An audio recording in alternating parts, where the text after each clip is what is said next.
to me at least, like, I'm still in the process of writing my book, and that's something that kinda terrifies me because I know it's coming, and it's something I wanna do. I wanna try to do traditional before I do self-publishing, but I feel like it's such a terrifying experience. Do you think it was when you were going through it? Well, it's traumatic. I'm being a little bit hyperbolic, but it is a challenge. It's requires a lot of patience, and it is as much about luck as it is about your book being good. And by luck, I mean you have to fit the tastes of the people looking for books right now. And they may have a personal taste they don't want to represent because they don't think it can sell right now. So like in the fantasy world at the moment, everybody's real into romantasy, right? Romance, fantasy, and that's fine. But I didn't write romantasy. So there's a certain amount of air in the room sucked up by people that want to represent romantasy. So it makes it, if you're writing something like mine, it's, maybe a little bit tougher to get it looked at even. So there's that. There's the challenge of getting an agent. But then after that, it takes a while, and then you have to start pitching publishers with your agent. You send it, you wait for months. Yeah, I've been pitching for a couple of years now.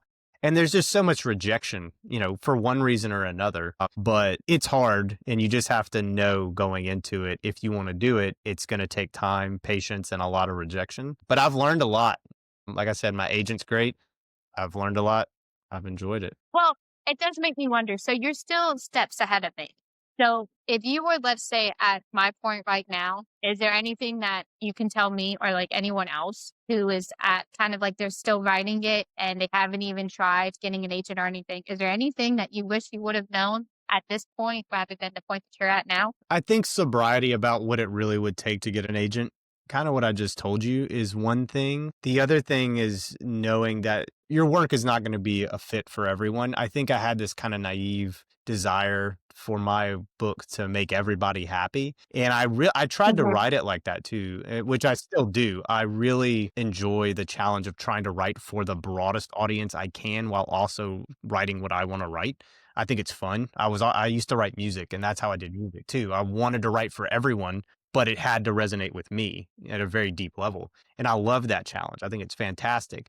But there are people that are just not going to get what you're doing. There are people that have read my book. A lot of people really like it, and there's a couple people that will criticize it. And when you read their criticism, some are fair. I don't want to say that they're all like this, but you can tell that they're not on the same page with you. They don't understand what you're trying to do. They don't not how their brain works, and that's fine. There's always going to be a chunk of people that don't appreciate what you did, and it's just not their taste. And it doesn't necessarily reflect poorly on you. I think that's where a lot of people almost become discouraged with writing is they know all those trials and they know all the heartache that comes out of it, especially when the adrenaline of, wow, I'm writing a book. When that starts to wear off, you're kind of left with the pieces of it. And then you start hearing criticism, you start hearing the feedback, you start seeing how many doors you thought might open and they never do. And then you just have to figure out new ways Hmm. constantly.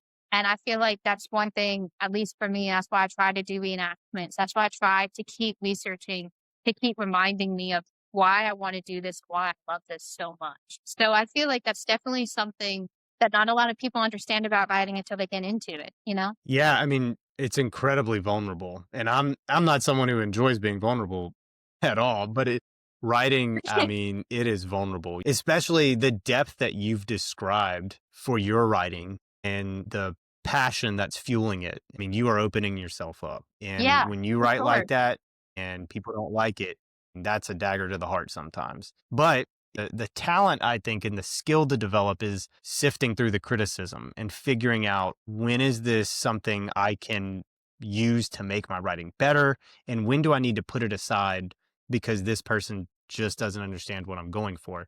That's a real difficult skill to master. But if you can master that, then once the pain of being rejected, in a sense, your writing being rejected, once that has subsided, you can build something or create something that's better than it would have been otherwise.